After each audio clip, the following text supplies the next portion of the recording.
렘넌트들 여러분들이 말씀 속에 있을 때, 예배 속에 있을 때 하나님께서 여러분들에게 가장 귀중한 응답을 주실 겁니다. 우리 옆 사람 보면서 축복하면서 말씀 받도록 하겠습니다. 당신에게 감사가 보입니다. 여러분들의 삶이 참 저 친구를 봤을 때 하나님의 은혜가 보인다, 감사가 보인다. 이 축복과 고백이 실제로 확인되어지는 증인되길 바랍니다. 제목 여러분들 삶 속에 고민도 있을 거고 질문하고 싶은 부분도 있을 거고 참 궁금한 것들이 많을 거예요. 여러분들 말씀 들으면서 내가 질문하는 고민하는 것들이 하나님께서 나에게 가장 좋은 것을 주셨구나 깨달아지는 물음표가 느낌표로 바뀌어지는 예배가 되길 바랍니다. 여러분들이 그러기 위해서 좀 준비해야 될 것들이 있어요. 지금 청소년 때 나의 그릇을 바르게 준비해야 됩니다. 그릇이 얼마나 크냐에 따라서 내가 거기에 많은 것을 담을 수 있겠죠. 반대로 그릇이 작을수록 담을 부분들이 참 적을 겁니다. 여러분들이 지금부터 바르게 그릇을 준비해야 돼요. 여기는 많은 것들이 포함되어 있습니다. 내가 말하는 부분도 포함되어 있을 수도 있어요. 상대방과 대화할 때 내 것을 막 말하는 것이 아니라 내가 가지고 있는 것을 전달할 때에도 말투라든지 아니면 학교에서 친구들에 대한 예절이나 예의라는 부분이라든지 그런 삶에 대한 부분도 준비가 되겠지만 여러분들이 어떤 진짜 그릇을 준비해야 되냐면 지도자가 될 수 있는 그릇을 준비해야 돼요. 지도자가 되기 위해서는 함께 갈 수 있어야 됩니다. 이 사람이 싫든지 나랑 마음이 안 맞든지 관계없이 지도자는 함께 갈 수 있어야 돼요. 학교에 보면 나랑 좀 성격이 맞지 않는다 라는 친구도 있죠. 그러면 대부분 학생들은 어떻게 하냐면 나랑 마음 맞는 사람들만 같이 다녀요. 그게 틀렸다라는 것이 아니라 대부분 그게 보통의 사람들이라는 겁니다. 근데 만약에 진짜 지도자의 그릇을 준비하는 사람이라면 함께 갈 수 있어야 돼요. 내가 듣고 싶은 말만 듣는다, 내가 하고 싶은 것만 한다, 그러면 많은 것을 놓치고 함께 갈 수가 없다는 증거겠죠. 성경에 보면 다윗이 나옵니다. 그 다윗이 아들이었던 압살롬의 반역 때문에 도망자의 신분으로 부하들 몇몇 안 되는 부하들과 함께 이렇게 도망을 가고 있었어요. 그런데 사울 왕의 친척이었던 시므이가 다윗을 만났는데 막 저주를 퍼붓는 겁니다. 그때 그 옆에 있던 다윗의 부하였던 아비새가 칼을 빼들고 왕이시여 내가 명령만 내리면 지금 당장 가서 저 왕을 저주하고 욕하는 시므이를 내가 베겠나이다 라고 말을 하는데 다윗이 뭐라고 말하냐면 하나님이 허락하신 거기 때문에 놔두라고 얘기합니다. 무슨 말이냐면 지도자는 어떠한 분쟁도 상관없어야 돼요. 또 지도자는 어떠한 사람도 상관없어야 됩니다.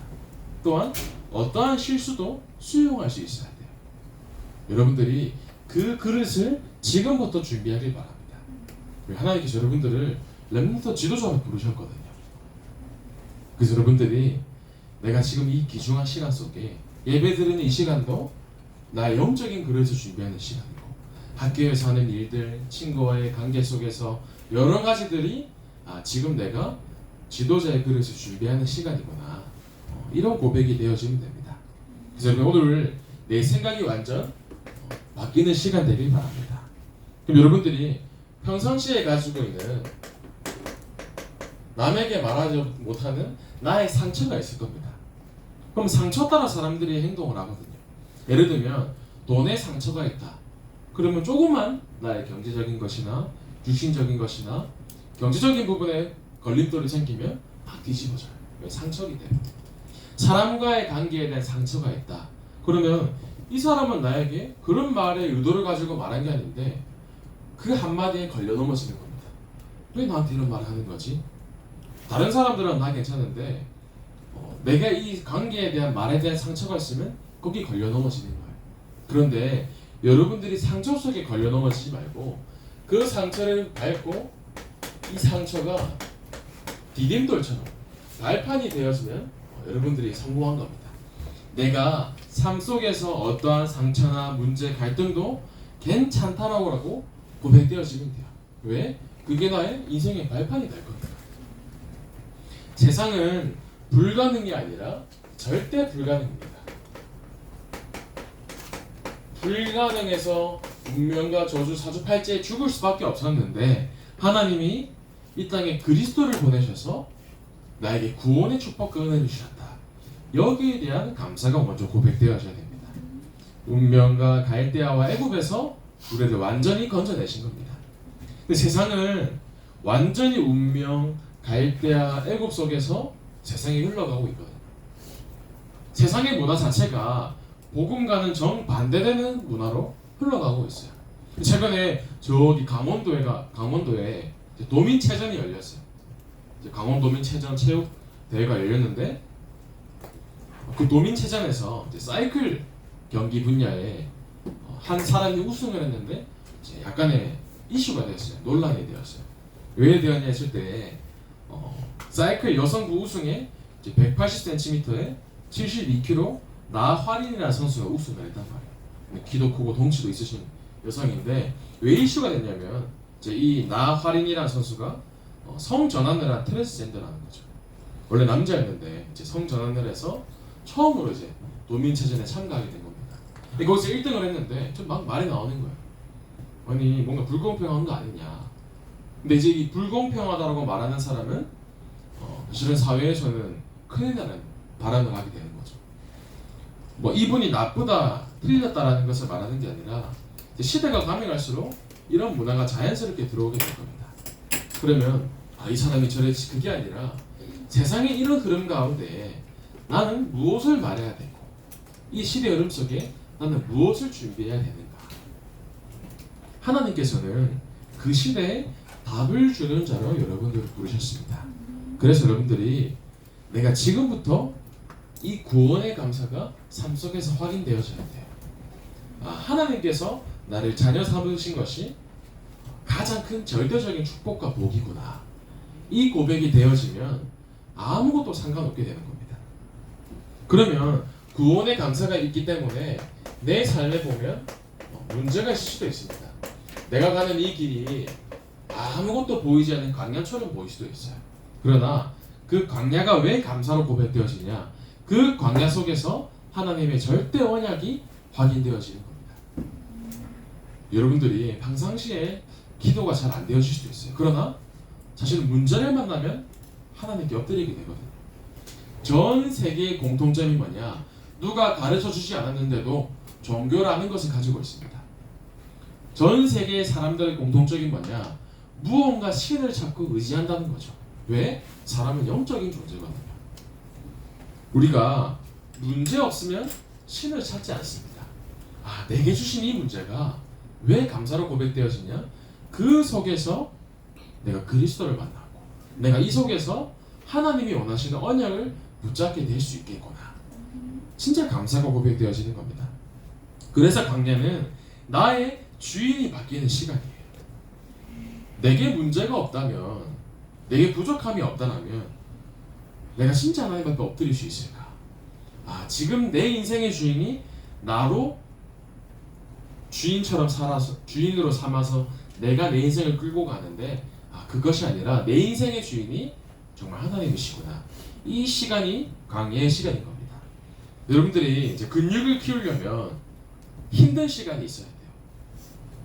유튜브에 보면 요즘 이제 많은 운동 유튜버들이 나오잖아요. 근데 보면 전사님 이제 관심 있게 보는 유튜버 중에 많은 유튜버도 있지만 그 윤성빈이라는 선수가 이제 나오죠. 그래서 막 몸이 너무 좋단 말이에요. 근데 이런 고백을 해요. 본인이 운동을 너무 좋아하는데 운동을 싫어한다. 그게 무슨 말인가 했을 때 이제 윤성민 선수가 하체가 되게 좋단 말이에요. 하체가 되게 좋은데 사람들이 막 부러워해요. 뭐 멋있고 막 운동을 좋아하죠 막 물어보는데 이 선수의 고백이 뭐라고 얘기했냐면 저 힘든 거 싫어해요. 제가 하체로 유명한데 하체 운동하는 거를 제일 싫어해요 라고 얘기하더라고요. 그럼 뭐 말이냐면 운동선수도 운동하는 거 힘들어하는 거죠. 그런데 왜 하냐 했을 때 그 힘든 시간이 없으면 근육이 커지지 않거든요. 근데 만약에 힘든 시간 필요 없이 나는 금방 근육 키고 싶어. 그러면 정말 약물을 쓰기도 하죠. 그러나 반드시 부작용이 오기 나름이죠. 그럼 왜 강야의 시간이 필요하냐? 하나님이 나를 세워가는 시간이라는 겁니다. 여러분들은 진짜 지도자로, 전도자로, 제자로 커지는 시간이 이 광야 시간이라는 겁니다. 그래서 여러분들이 광야를 어떤 관점으로 바라봐야 되냐? 나의 인생의 최악의 시간이 아니라 나를 살리고 하나님께 쓰임받기로 내가 세워지는 감사의 시간이구나. 이 고백이 여러분들의 고백이 되길 소원합니다. 그래서 광야를 어떤 관점으로 보느냐 했을 때 비극의 시간이 아니라 나를 가장 복되게 하는 시간이구나. 이 축복의 시간이 되면 됩니다. 그러면 광야길 가는 동안에 또 가나안을 정복하러 가는 기간 동안에 여러분들이 승리의 감사가 고백되어지면 돼요. 내 힘으로는 절대로 할 수 없으나 하나님이 나와 함께 하셨기에 우리가 전쟁에서 승리하고 사단과 흑암 속에서도 하나님이 나를 건지시고 하나님이 나와 함께 하시기에 절대 가능하구나. 승리의 감사가 고백되어지는 겁니다. 그래서 이 이스라엘 백성들이 모압을 정복하고 가나안을 정복하는 가운데에 이 속에서 절대적인 제자가 나와요. 갈렙과 여호수라는 제자가 나오는데 특징이 있습니다. 이스라엘 백성이 250만 명이나 되었어요. 근데 그 250만 명 가운데 참된 제자는 갈렙, 여호수아 단 2사람이 나왔습니다. 무슨 말이냐? 제자는 그냥 나온다는 게 아닙니다. 여러분들이 이 시간 속에서 하나님이 나를 진짜 제자로 세워지고 하나님 내가 제자로 쓰임받길 원합니다. 고백되어지는 그 순간에 여러분들이 이미 제자로 훈련받고 있고 쓰임받고 있다는 증거가 될 것입니다. 그래서 여러분들이 다른 거 붙잡지 마시고 내가 이 시간이 상처로 내 것으로 붙잡아지고 남아있는 것이 아니라 이 시간은 내게 꼭 필요한 발판의 시간이다. 이 시간이 고백되어지길 바라요. 그러면 하나님께서 내게 주신 문제가 있을 수도 있습니다. 왜 내 삶에 이런 문제가 있을까? 그러나 이 문제가 이제는 문제가 아니었구나. 하나님이 나에게 주신 가장 복된 축복의 시간이구나. 여러분들이 고백이 되어지길 바랍니다. 그러면 첫 번째로 문제가 당장 내 삶에 있으면 내가 당장 속기 쉽습니다. 나를 속이는 게 무엇인지 나 스스로에게 질문해 보세요. 나는 지금 가장 어디에 속고 있는가? 예배 드릴 때 나는 어디에 내 생각과 마음이 분산되어 있을까? 나를 속이는 그것을 여러분들이 영적으로 싸워 이길 수 있어야 돼요. 요셉의 형들을 보면 공통점들이 다 세상의 기준으로 바라보거든요.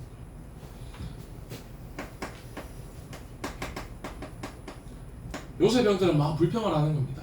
왜 저 요셉에게만 색동 옷을 입히고 왜 저 요셉에만 아버지가 사랑을 베푸는가? 사실은 다른 관점으로 보면 불쌍해야 되거든요. 나의 동생인데 어머니를 일찍 여의고 얼마나 불쌍하게 바라봐야 되겠습니까? 내가 조금 더 챙겨주고 우리가 조금 더 감싸주자 이렇게 돼야 되는데 세상의 기준으로 바라보니까 불평, 불만밖에 나오지 않는 겁니다. 인간적으로도 봤을 때에도 참 불쌍한 내 동생 내가 조금 더 아껴주고 도와줘야지. 사실은 세상이 이렇습니다. 가족도 이런데 세상의 학교나 업의 현장이나 사실은 다들 나를 시기하고 질투하고 죽이려 하거든요. 그럼 그때 내가 어떻게 해야 되는가? 요셉이 사실은 가진 게 아무것도 없었거든요. 노예로 팔려가고 감옥에서 누명을 씌워서 얼마나 억울했겠습니까? 언제 감옥에서 나올지 모르고 무기징역이라는 신분 속에 사실은 희망이 없었다는 말이에요. 그러나 그 요셉이 그 현장 속에서 하나님으로 충분하다라는 고백을 하게 됩니다. 얼마나 이 고백이 나왔냐면 창세기 39장 2절에 보면 여호와께서 요셉과 함께 하심으로 그가 형통한 자가 되어 그의 주인 애굽 사람의 집에 있었으니 요셉이 하나님과 형통한 자가 되었다라고 기록이 되어 있습니다. 노예였음에도 아니면 감옥에 죄수로 들어갔음에도 요셉은 항상 이 시간을 누린 겁니다. 나를 구원하신 하나님의 축복. 그러니 그 관계가 얻게 되는 거죠. 얼마나 축복을 받았냐면 39장 3절에 그의 주인이 여호와께서 그와 함께 하심을 보며 또 여호와께서 그의 범사에 형통하게 하심을 보았더라.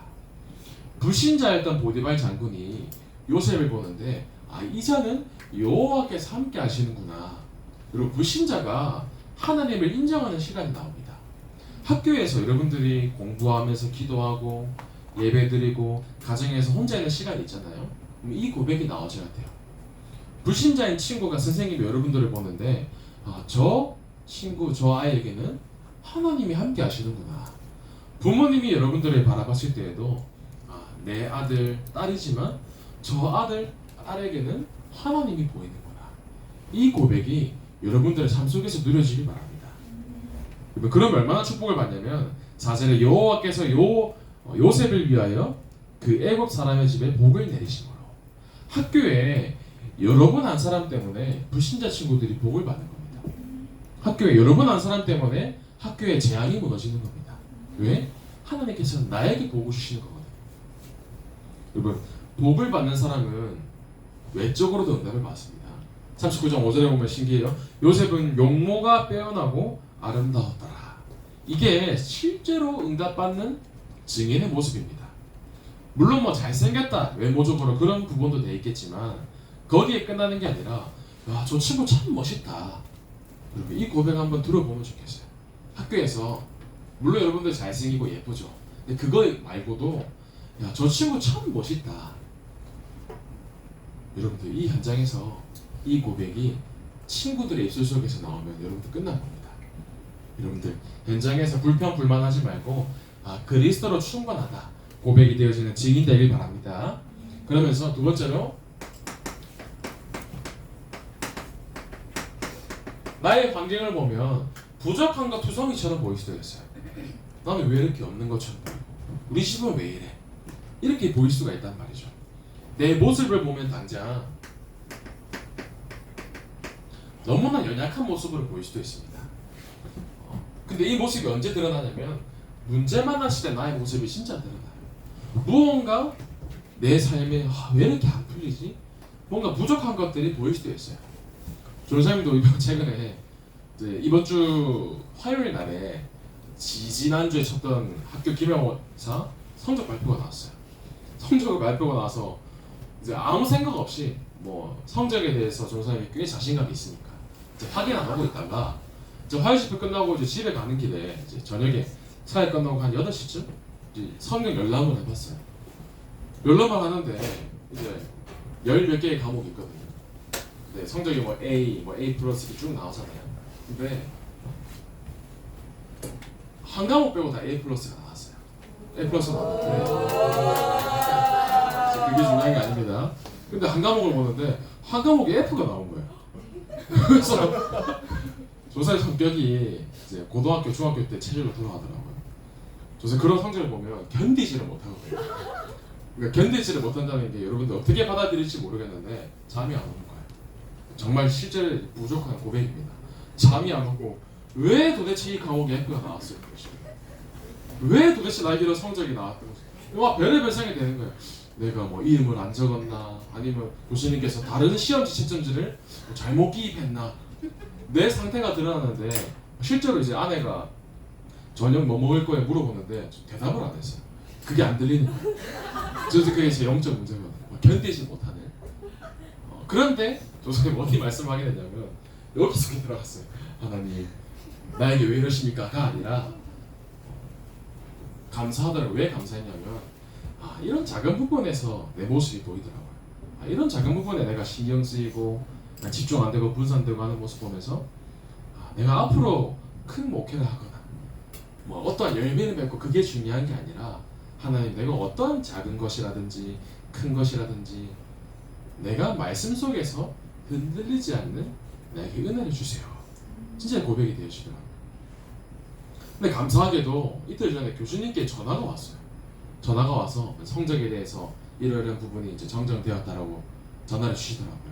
속으로 그럼 그렇지 다행이다 이렇게 되었는데 뭐냐면 작은 부분에도 여러분들이 흔들릴 수가 있어요. 학교에서 지금 여러분들에게 가장 관심사가 기말고사잖아요. 학교 시험 중요하지 않다라고 말할 수는 없지만 여러분들이 그 속에서 내가 어디 속에 있는지를 확인해야 됩니다. 내가 진짜 말씀 붙잡고 학업에 도전하고 있는지, 내가 지금 공부하는 이유가 사람 살리는 전도를 위함인지 하나님은 속지 않으시거든요. 내가 어떠한 문제, 시험이 오더라도 흔들리지 않는 말씀 붙잡고 승리하는 상태가 되면 돼요. 그럼 여러분들이 이 연약함 속에서 진짜 축복이 무엇인지 발견되어지는 겁니다. 아, 그럼 그렇지. 나는 정말 절대 불가능한 존재구나. 그래서 나에게 그리스도가 필요하구나. 고백이 되어지는 겁니다. 여러분들이 진짜 연약할 때 뭐가 확인되어져야 되냐면 하나님이 나에게 진짜 원하시는 게 무엇인가 발견되어져야 돼요. 내 힘으로 되는 게 과연 진짜 축복인가? 여러분, 내 힘으로 되는 거는 축복이 아닙니다. 네피림 시대 사람들 다 내 뜻대로 살거든요. 내가 열심히 해서 성적이 나왔다? 사실은 하나님이 보이지가 않아요. 내가 열심히 해서 좋은 대학에 갔다, 좋은 직장에 들어갔다, 돈을 많이 벌었다, 그게 축복이 아니라 재앙이라는 거죠. 하나님께서 왜 이스라엘 백성들을 광야의 시간을 허락하시고 광야로 보내시느냐? 하나님이 직구준 하나님이라서 그러신 게 아니라 이 시간이 아니면 안 된다라는 거죠. 여러분들이 내게 다른 것 말고 내게 오직 그리스도가 필요하다.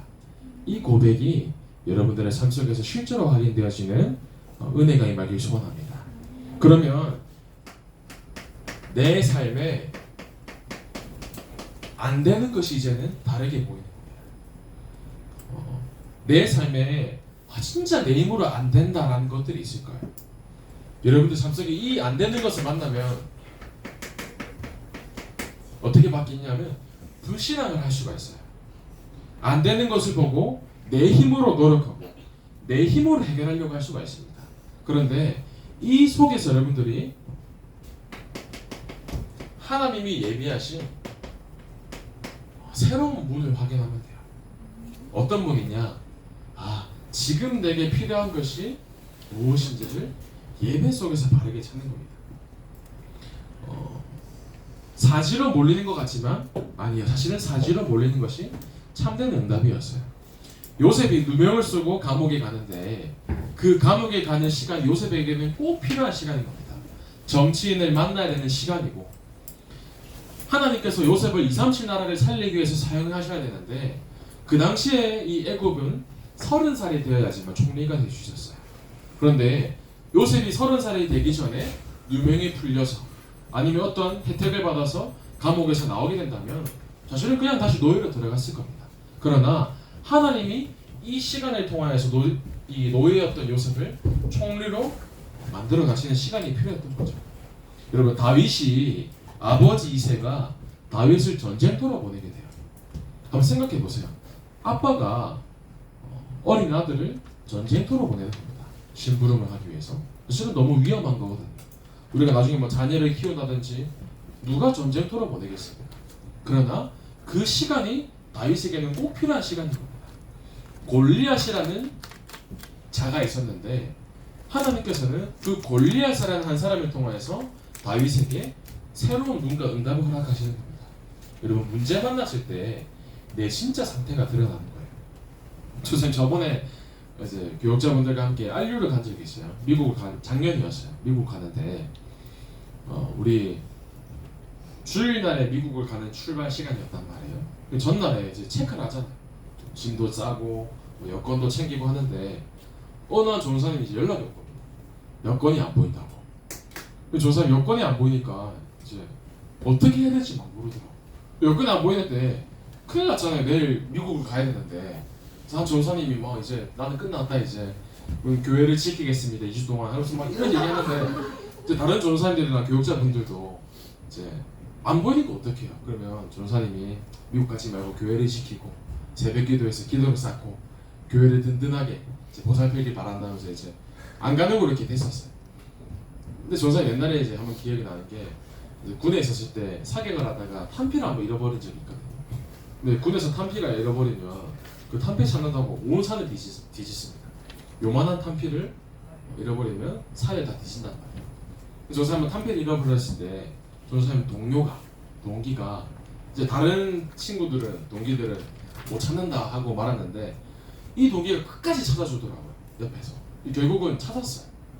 그때 전사님 교훈으로 마음속에 나는 힘든 사람이 있으면 끝까지 도와준다라는 마음이 있었거든요. 그게 생각이 나는 거죠. 그래서 전사님한테 전화를 했어요. 지금 당장 교회로 와봐라. 여건이 사라질 곳은 집과 교회밖에 없다. 그래서 전사님 아내한테 시켜서 아내분은 집을 다 뒤지고 전사님 빨리 교회 가서 나랑 교회를 다 뒤지자. 그래서 거의 몇 시간이 늦었어요. 1층부터 이제 기어다니면서 여러분들 저희 7절 2층에 본당을 기어다니면서 다 확인했거든요. 짐을 다 떼고 의자 다 떼고 서랍 다 열고 몇 시간 만에 찾았어요. 당연히 여건을. 그래서 막 이 전사님이 너무 고맙다면서 막 생명의 연인이라면서 그랬던 기억이 나거든요. 전사님 어떤 마음이었냐면 내가 경험했던 건 있잖아요. 자칫 잘못하다 보면 나는 되는데 저 사람은 안 돼. 이렇게 될 수가 있어요. 자칫 잘못하다 보면 저 사람이 힘들어하겠지. 이렇게 끝날 수가 있거든요. 그런데 한번 잘 생각해 보세요. 내가 속해 있는 가정이나 학교 현장이나 주변의 만남 속에서 진짜 힘들어하는 친구가 있거든요. 그런데 그 모습이 보이지 않을 수가 있어요. 혹은 뭐 나랑 마음이 맞지 않아서 무언가 통하지 않아서 따라가는 그런 친구가 있을 수도 있습니다. 그러나 하나님께서는 여러분들을 통하여서 그 사람들을 살리기 원하세요. 그럼 하나님이 누구를 찾으시냐? 그 현장 가운데 요셉 한 명을 찾는 겁니다. 하나님이 누구를 찾으시냐? 그 많은 이스라엘 군사들 가운데 그 어렸던 다윗 한 사람을 찾으신 거예요. 그럼 무슨 말이냐면 하나님은 내가 안 되는 것, 부족한 것을 보시는 것이 아니라 여러분들의 마음 중심을 보시는 겁니다. 내가 진짜 왜 공부하는지 시험 기간 속에 내가 왜 이 친구를 만나는지 내가 지금 이 자리에 나와서 왜 예배를 드리고 있는지 하나님이 아신다는 거예요. 그러면 내가 진짜 마음속에 하나님 앞에서 문제가 아니라 구원의 감사가 노래되어지면서 진짜 내가 축복받은 자이구나. 내가 가진 이 응답을 다른 사람에게 진짜 말하고 싶다. 이 마음이 내 속에 정말 담겨질 때 하나님이 응답을 허락하십니다. 그래서 여러분 다른 거 붙잡지 마시고 문제 붙잡지 마시고 그리스도 붙잡으시길 바라요. 한 주간 동안에 문제 가운데서도 참된 축복을 노래하는 가운데 그러면 하나님이 이 응답을 누구에게 주길 원하시는가? 옆 사람, 다른 사람이 아니라 하나님이 이 응답을 여러분들이 받기를 정말 원하시는 겁니다. 이것이 우리가 가야 될 진짜 여정, 응답의 시간표입니다. 그래서 끊임없이 여러분들은 지금 무엇을 해야 되는 시간표냐고 했을 때 오늘도 내일도 하나님이 정말 나와 함께 하심을 현장에서 확인하고 누리시길 바랍니다. 여러분 어쩔 수 없어요. 끊임없이 나를 하나님의 말씀 속에 넣어야 됩니다. 한 렘넌트가 요즘 계속 이제 지속하면서 지켜보고 있어요. 시키지 않았는데 전사님이 계속 본인의 기도 제목과 깨달음을 보내더라고요. 저 처음에는 그냥 하라고 말겠지. 한 일주일 하고 말겠지. 한 달 하고 말겠지 했는데 계속 지속을 하더라고요. 근데 그냥 지속하는 게 아니라 말씀이 조금씩 구체화되고 있구나. 이게 보이거든요. 그래서 어떤 마음으로 지켜보냐면 하나님이 이 렘넌트에게 어떻게 응답을 주실지를 가만히 지켜보고 있어요. 여러분 안 돼도 괜찮아요. 안 되면 또 도전하면 됩니다. 하나님께 진짜 기도해 보세요. 한 주간 동안 내가 기도 없이 살았을 수도 있습니다. 그러나 좋다 내가 일주일에 한 번이라도 내가 하루에 한 번이라도 내가 하루에 10초라도 여러분들이 기도의 응답을 누리면 내가 하는 공부가 전도가 되는 거예요. 내가 만나는 친구들이 나를 통해서 참된 힘과 답을 얻게 되는 겁니다. 여러분들 절대 안 될 것 같은 내 모습 또는 그 현장에서 절대 말씀이 성취되지 않을 것 같은 내 모습과 상황 속에서 내가 진짜 현장의 말씀 붙잡고 기도할 때 하나님이 응답 주십니다. 내 생각은 말씀 붙잡고 되겠나? 기도한다고 되겠나? 그게 아니에요. 정말 누가 봐도 안 될 것 같다라고 말하지만 그 속에서 말씀 붙잡고 도전할 때에 하나님이 응답을 허락하시는 겁니다. 왜 사모를 말씀, 기도, 전도를 해야 되나? 결국 내가 하나님의 말씀에 사로잡히기 위해서요. 말씀에 사로잡히지 않으면 내 마음대로 내 뜻대로 할 수밖에 없는 게 사람인 거예요. 그래서 여러분들 말씀 성취는 어디서 확인하냐? 침대에 누워서 말씀 성취 확인하지 않습니다. 어디서 확인하냐? 여러분들이 살아 숨쉬는 그 현장에서 말씀이 성취되는 게 확인되어집니다. 그래서 내 삶에 하나님의 말씀이 성취되는 것을 확인할 때 영적인 저와 여러분들은 살아나는 역사가 일어나는 겁니다. 그래서 여러분들이 끊임없이 말씀과 기도와 전도 속에 나를 계속해서 넣으면서 내가 앞으로 어디를 향해 달려가야 되는가.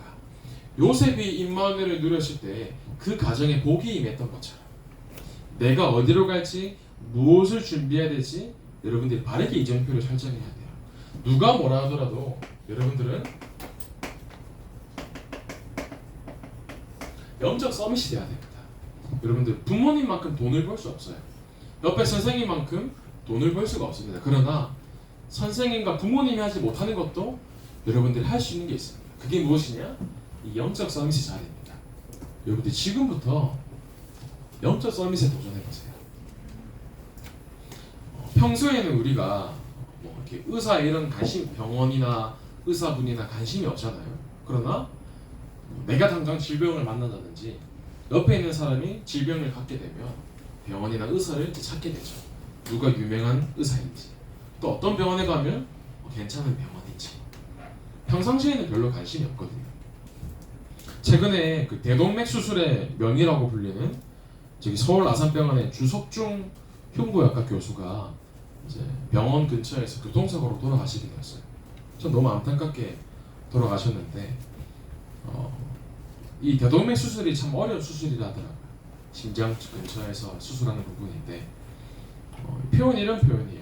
이 한 분 교수님의 목숨이 수백만 명의 목숨과 맞바꾼 셈일 정도로 너무 귀중한 분이었다는 거예요. 보면서 참 많이 안타깝다. 장례식 영상을 보는데 집사라고 나와 있더라고요. 일부러 응급 상황에 대응하기 위해서 이제 병원에서 10분 거리에 집을 얻어서 언제든지 응급 콜이 오면 달려가면서 사람 살리러 갔던 분이 이 주석중이라는 교수님이셨어요. 우리가 삶에서 암이 얼마나 위험한 병인지 모르면 암을 고치는 의사가 나에게는 별로 소중하지 않습니다. 근데 만약에 암에 걸려보거나 가족 중에 걸린 사람이 있으면 당장 조사하게 돼요. 어디 병원이 정말 유명한지, 또 어떤 의사가 정말 유명한지. 마찬가지 내 삶에서 감사와 감격이 없고 영적으로 건조하고 또 지루하다면 내가 지금 병든 상태거든요. 우리가 삶 속에서 하나님이 나에게 진짜 소중하고 말씀이 정말 소중하고 예배가 정말 소중하다. 그럼 그 이유가 왜? 내 삶의 이 시간이 얼마나 고통의 시간이고 문제의 시간인지 알기 때문이에요. 그러나 굳이 우리가 문제를 만나서 하나님께 나아갈 필요는 없거든요. 내 평상시가 하나님과 말씀 속에서 호흡하고 숨쉬면 돼요. 한 주간 동안의 말씀이 잘 기억나지 않을 수도 있어요. 그러나 여러분들 늘 마음속에 의식하는 겁니다. 내가 그래도 말씀 속에 들어가야지. 내가 잘 안 되더라도 기도에 도전해봐야지. 이때 하나님께서는 여러분들에게 실질적인 응답을 허락하시는 겁니다. 내 삶에 왜 응답이 없을까가 아니라 하나님 잘 안 되시더라도 내가 말씀 붙잡게 도와주세요. 내가 정말 기도가 되어지게 하나님께서 은혜를 주세요. 여기서 시작하는 겁니다. 그래서 여러분들이 내가 하나님 앞에서 영적 서밋으로 바르게 준비될 때 하나님이 여러분들 한 사람을 증인으로 사용하시는 겁니다. 그래서 내 인생의 궁극적인 목표가 모든 사람을 합력해서 살리는 원네스의 응답을 함께 누리는 거예요. 왜? 우리가 원네스 되어서 죽어가는 현장 살려야 되거든요. 그래서 조금 여러분들 마음 담으면 좋겠어요. 금요일 날 여러분들 대부분 금요일에 참여하시잖아요. 여러분들이 금토일이라는 흐름 속에서 사실은 목사님께서 금요 예배 때는 기도에 대한 부분을 참 강조하십니다. 치유에 대한 부분을 강조하시거든요. 여러분들이 금요 예배에 와서 우리 불 끄고 이제 기도하잖아요, 찬양 때. 그러면 이제 그냥 예배 드리고 나가지 마시고 내가 미리 기도 제목을 준비해 오는 거예요. 길지 않아도 괜찮으니까 그냥 예배 끝나면 후다닥 나가는 게 아니라 내가 진짜 응답받고 싶은 기도 제목, 내가 가지고 있는 고민을 가지고 하나님께 엎드려 보면서 기도하는 겁니다. 그러면서 그 이후에 조금 기회가 된다면 선생님과 만나서 내가 가진 제목이나 기도 제목을 함께 공유하고 포럼하는 거예요. 여러분들은 선생님께 내 거를 잘 얘기하잖아요. 그러나 여러분들도 선생님 사정을 잘 모를 수도 있잖아요. 서로가 소통하면서 깊게 교제하는 겁니다. 그럼 선생님 집에 놀러 가기도 하고, 아니면 선생님을 우리 집에 초대해 보기도 하고, 여러분들이 금요일을 영적인 분위기를 잘 따라가는 겁니다. 그러면서 그 다음 토요일 날에 우리 랩런트들 한 달 반 정도부터 오늘 랩런트들은 아침에 9시에 미리 와서 공부를 하고 있어요. 수학 공부를 하기도 하고 또는 자습을 하기도 하죠. 그럼 학업 캠프가 끝나면 함께 모여서 핵심을 듣습니다. 여러분들 집이 멀어도 괜찮으니까 마음 놓고 한번 여기 마음 담고 도전해 보세요. 토요일에 모여서 핵심 듣고 같이 포럼도 하고 10시 반에 우리 1교육관에 모여서 함께 예배를 드리거든요. 오지 못하는 랩런트들은 조금만 마음을 담고 함께 원네스 되면 좋겠습니다. 그래서 와서 악기도 배우고요. 드럼이나 기타나 피아노나 아니면 뭐 이렇게 바이올린을 배울 수도 있고요. 그러면서 지금은 방학이지만 청소년 신학원과 영어 또 중어 예배까지 참여하는 금토일 시대가 이미 우리 교회는 응답받고 있는 흐름이거든요. 그러면 우리 중고등부 랩런트들이 여기에 먼저 함께 동참해서 응답받으면 좋겠어요. 선생님들과 함께 랩런트들과 함께 원네스 되어서 우리가 금토일 문화를 바꾸는 겁니다. 그래서 마지막 오늘 주일까지 여러분들이 하나님 앞에서 온전한 예배 속에서 응답을 받는 겁니다. 그런데 이렇게 흘러가면 여러분들이 응답을 받지 않고 싶어도 응답을 주실 수밖에 없어요. 그러니까 내가 하나님께 온전히 나를 맞추는 증인들이 바랍니다. 금요일, 토요일, 주일 함께 원넷이 되어서 우리가 하나의 흐름을 타는 거죠. 최근에 이제 오산에 큰 사건이 있었죠. 여러분들이 내 마음속에 좀 마음에 한이 생기면 좋겠어요. 현장에 죽어가는 친구에게, 선생님에게 내가 가진 그리스도가 필요하구나. 이 눈이 보여야 됩니다. 여러분들이 내가 지금 문제 속에서 사건과 망할 수도 있습니다. 그러나 그 시간을 통하여 하나님은 다른 것을 원하시는 게 아니라 진짜 사람 살리길 원하세요. 여러분 현장 속에서 문제 속에 걸려 넘어지지 말고 하나님이 예비하신 응답을 현장 속에서 실제로 확인하는 모든 증인 되시는 중고등부 되기를 소원합니다. 기도하겠습니다. 하나님 감사를 드립니다. 우리 그냥 모든 멘트들의 삶이 하나님 앞에서 내가 가진 문제 속에서 문제에 걸려 넘어지는 것이 아니라 하나님이 예배하신 축복을 확인하는 우리 모든 귀한 증인 될 수 있도록 주님의 시간 성령으로 역사하여 주옵소서. 살아계신 예수 그리스도 이름으로 기도하옵나이다.